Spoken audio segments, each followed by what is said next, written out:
Hi, this is Helen.keit, the Key team at Keller Williams Realty Landmark here in Queens, New York City, and continuing with our interviews of really top professionals that we work with.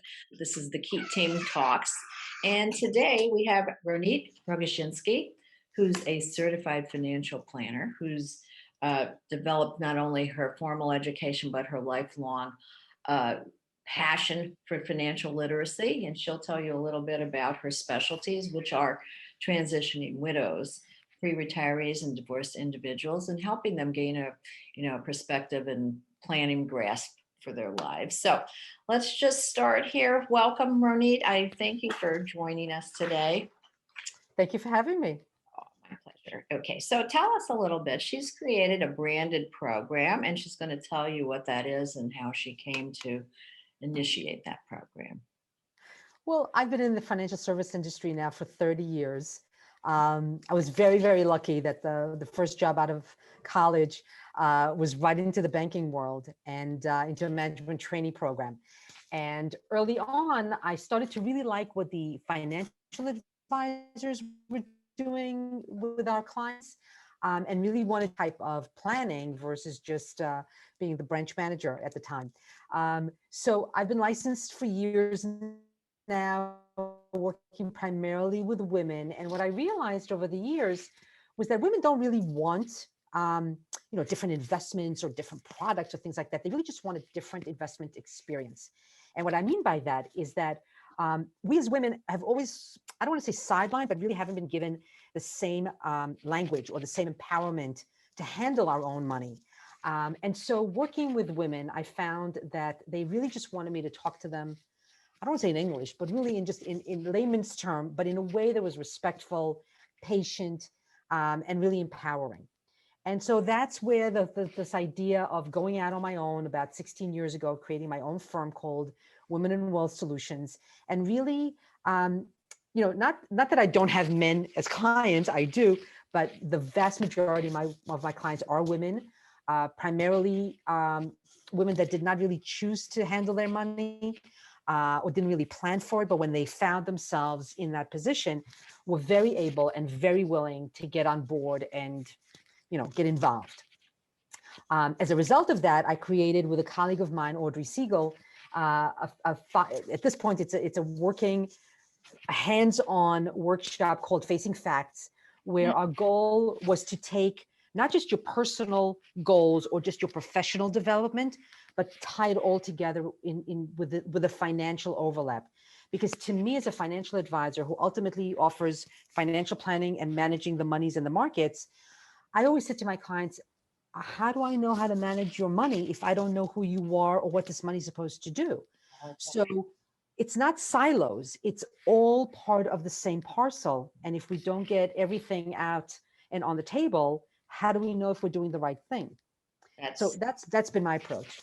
Well, and as you said, it's a holistic approach, which makes sense, especially for we women, which have so many aspects of our lives. What do you Correct. find are the three major questions you're asked all the time? I mean, I'm sure it kind of falls into a So, yeah, I mean, the questions that come up over and over again, women, and honestly, again, some of my men clients as well. First of all, am I going to be okay? At this stage of my life, am I going to be okay 10, 20, 30 years down the road? What do I need to do to make sure that I'm going to be okay, but then stay okay? And ultimately, what is all this? And usually when they say, what is all this? They usually either hold up or hand over piles of statements or forms or just things that they just feel overwhelmed by. And I found that over and over again, those are the three things that just keep repeating themselves, whether they're young, old, or starting out, or already involved in their own financial life. And is there like a certain format that you use, or you kind of tailor it to each client, or Well, how do you put all that together? correct. Well, I mean, obviously, everybody has their own story. So first, it's important for me to understand who the person is and where are they and who are they and what brought them here. So, just sort of that, hearing their story and hearing who they are is really very, very important to me. And then once we kind of broke the ice and get on board with where they are right now, There are some things that I do have every client, no matter what state or what stage of life they're in, is I first want to know, where are they financially speaking. It's almost like, somebody says to me, Ronit, you're in Great Neck, come visit me in I don't know, Philadelphia. Well, if I'm going to put into the GPS, their address, first needs to locate me right here in Great Neck, right? It needs to know where I am. Same thing with your financial plan, same thing with your financial life. So to understand financially where you are today, there's usually four numbers that I ask for. Mm. You know, what do you own? What do you owe? What money comes in? What are you making? And then what does it cost you to live your life?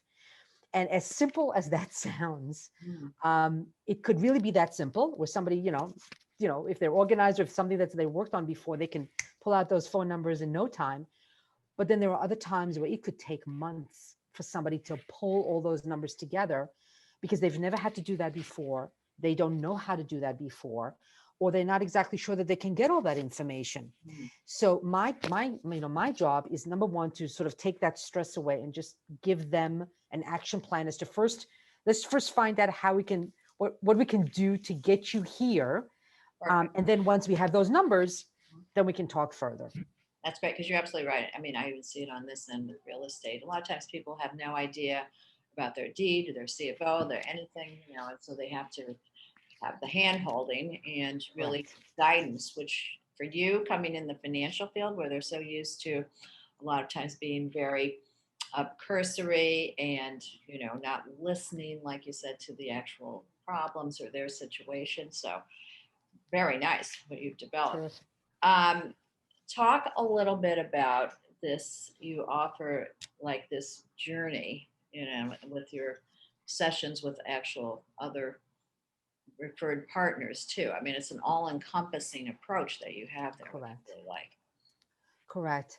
Um, we feel that, again, from what I just explained, as far as this is a roadmap to get you from here to there, and it needs and requires ongoing guidance. It's not, usually a lot of times I found, and Audrey found as well, that when we went to these sessions, they were fabulous. I mean, genuinely wonderful. Once we left, that was pretty much it. So for me, the whole program, revolves around the fact that we're going to do all this hard work over the course of, 10 to 12 hours. Um, but we don't want to just leave it there. We want you to then have a one-on-one with me. And through that conversation, because you've done the work and the conversation with me, whatever other issue might come up, we want to have the professional lined up to then have you sit and have that consultation with them as well. So it's not a program that you're going to go through and be done. There's going to be a follow-up with me, and there's going to be a follow-up with a needed professional that could be anywhere from, a real estate agent to an estate attorney to a health and, to a fitness coach, whatever the need might be. But then, it's not something that you just then do and be done. It's something that can then just become part of your life, because it ties everything together. So it's not your personal, I hit the goal, I'm done. No, it's your personal that will affect your professional, that ultimately will all be tied together, financially. But I think the other facet of this program that we're so excited about is we split it up into 4 cohorts. So, we wanted to be able to set the tone and set the focus for women who might just be starting their career. So maybe in their, early 20s, maybe late 20s, early 30s, and then take women that, are more like in their 30s, 40s. So they've already been in the workforce, but they now really want to start focusing on, what tools do I need in order to really accelerate my practice and my career. And then separate another cohort that are in that prime. The kids are grown, or they are 20, 25 years into their career. They know what they want. They know how to get there, but they need that additional information and support. And then finally, a cohort of women who are really, sort of that 65 plus, that are saying, you know what, how much longer do I want to work? And if I'm going to not work, am I going to be okay? Right? That initial question we talked about. So we might be able to sort of mix the groups, but you really can't mix the early career with the retiring soon. So we really wanted to have them be that group of maybe 8 to 10 women at most, that are within that same cohort. and then put them together and partner them up. So not only do they have me and, potentially another advisor, but themselves with another person that can be their success partner in a sense. Very nice. It's like your financial coaching program. Correct. I love Correct. that you're reaching the different age cohorts. I felt that schools have never done what they should be in preparing the youth to come out. Correct. So by certainly reaching women at these different points, but that's terrific. And have you? Um, I guess you have traction now with this program. So now you can really do this nationwide, or you're only licensed here. How does that work? Well, I'm licensed in a couple of states in the tri-state area, including Florida and California. And what's so interesting is that in the last year and a half, when we've all gotten very comfortable in this format of Zoom, Mhm. um, honestly, I've had conversations with people from all over the country. And so on the one hand, it's very liberating that you can have sort of these high level conversations and sort of just give, some feedback, and then, see where that leads, right? Hopefully, eventually this program, we'd love to have it be in person. I think in New York, we can start exploring that option. Yeah, Um, so yes, but uh, but I think this whole format of speaking to somebody over Zoom was so foreign to all of us 2 years ago, and now it seems so natural. So I think having both formats, is very liberating and really opens up a lot of opportunities for everyone. exactly, because I think you can really expand that way, Mhm. especially to reach somebody with a unique program like you have there. Thank Very, you. very important. I think, we're all trained here to,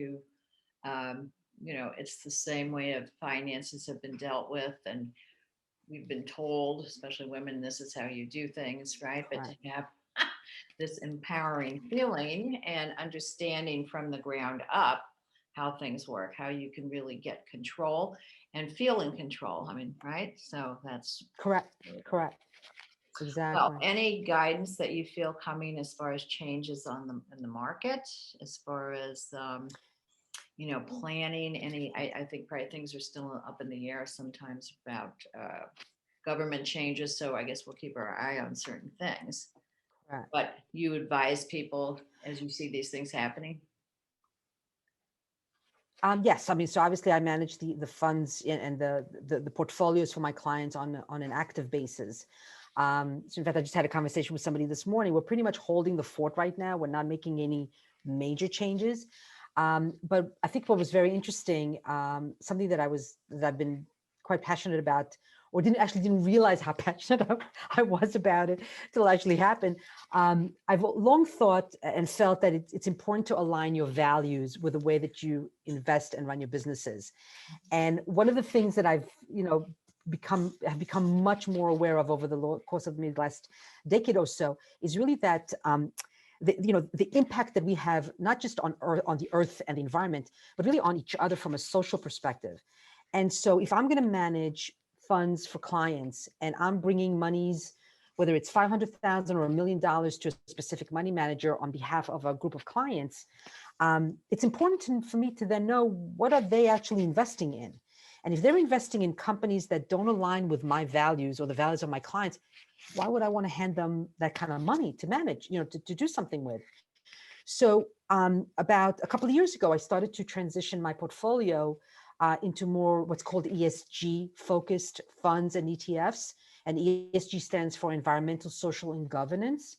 Yes. Um, and it's been very interesting to see how something that was so, okay, Ronit, if you feel passionate about this, I trust you, so let's have a conversation about it, to, you know, to now everybody seems to be talking about that. Attention. And I think it's proven in the last, for quite some time that when you align, how you run your business, how you treat your employees, how you look to impact the community around you that you're doing business in, what kind of production line, what kind of food chain do you impact?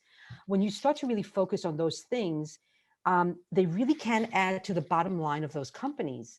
And so when I made those changes, initially, there was some hesitancy there, but it's proven in the last, year or two that it really does then reflect in some positive returns for those companies. And then us as investors benefited from that as well. That is But it's such a yeah, it's wonderful you're doing that, and it's the what do we call it? To do the right thing for your client too, because once they understand the difference, right? correct, And correct. you make a Yeah, difference. Oh my goodness. correct. Wonderful. Thank you. Is there Thank you. anything, topic, any part of this whole, your whole value proposition that we haven't hit on? Because I don't want anybody to miss out here because you're really No, terrific. And, especially for women who are just finding themselves in charge of their finances and putting their hands up in the air. And now what? so again, my feeling is I get it. Believe me, you're not alone. There's plenty of other women out there who are doing the same thing going, I don't know where to start. So I always encourage women to just take a deep breath. Mhm. Don't make any changes that you can't undo. Don't throw things out just because clutter. Just really take some time, go through things, allow yourself to just be in the moment. And then the first step should really be is just find out what it is that I have. So, what are my assets? What are my liabilities? What income is coming in? And what am I spending money on? And I think once you have that, you can't start that early enough. So, I've had a couple of cute conversations with I have 4 kids. And so I've been talking to them about money their whole life, but their friends now call me and have conversations. And they say, but I don't have any assets. I don't have any liabilities. I'm like, great. Then you put 0 in that column. You know, I mean, everybody needs Very to start appreciate what somewhere, that and it's means. okay. Mhm. Correct. Correct. So, everybody needs to start somewhere. And if you can just start with the basics and allow yourself time to get comfortable with them, then you just build on from there. I think coming out of this pandemic, and certainly there'll be other things, but to be prepared or at least have some sort of plan and understanding of your life, your goals, and how to get Correct. there. I mean, that's you're offering a terrific financial coaching uh, Terrific. Thank you. venue there, so it's terrific. We thank Thank you. you. I'm going to have all Ronit's information at the bottom of this. You can reach her, of course, at any time, and certainly we'll be in touch. But this is, so it's such a different take, and I really appreciate you spending the time here with us. And this is Ronit Rogoszinski. Thank you Okay, so much for having me. we appreciate it. You be well. Thank you. Bye.